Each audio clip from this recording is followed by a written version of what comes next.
like it really is turning into Catherine, the Princess of Wales' worst nightmare, with echoes of somebody else who was caught out while, shall we say, being snapped, also unawareingly, of course, the paparazzi. Does this remind you of anyone? As ever, let me explain. Morning, nice to see you. How are you today? And as ever, thank you so much for joining me. Lovely to have your company.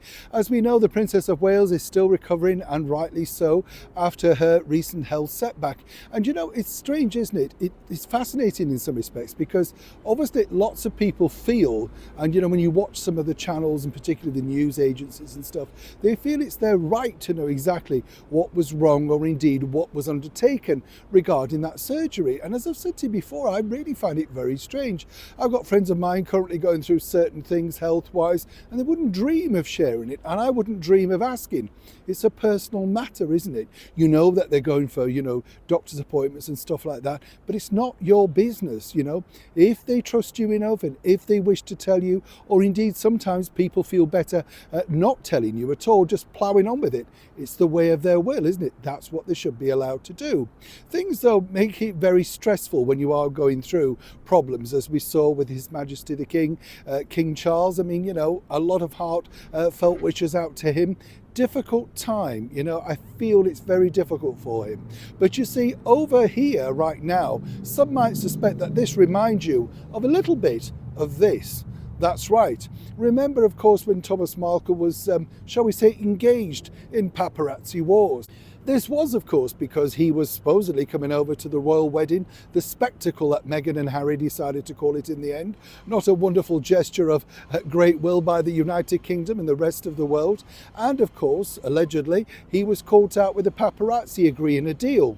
Now here we have Mr. Gary Goldsmith, the uncle of the Princess of Wales, recently snapped in Soho at very close proximity in a very well respected tailor's called Kerrs.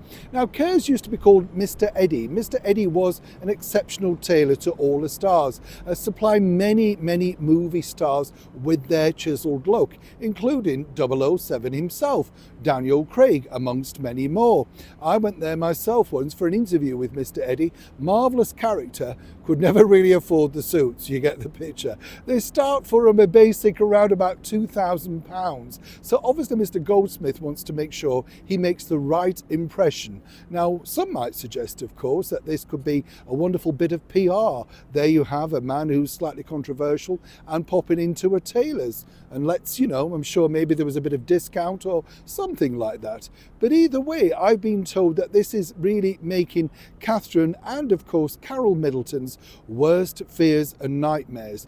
Comparisons are going to be abound. And, of course, as it stretches further and further down the line, ITV, will be thrilled with exactly so far the publicity that they've received of Gary Goldsmith. Prince William apparently secretly fuming. He just doesn't want any more bad publicity. But as they often say, and we all know this, don't we?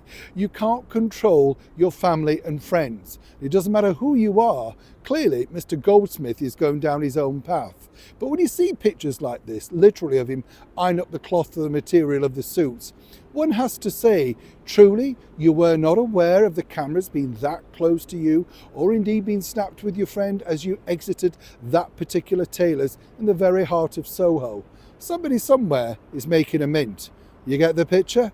I feel personally sorry for Catherine because, again, as I've said to you before, it must be difficult when you're incapacitated and wanted to take control of certain aspects of your life.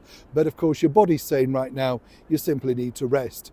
We wish her the best, Mr. Goldsmith. I really hope you know what you've let yourself in for. Neil Sean in the very heart of London.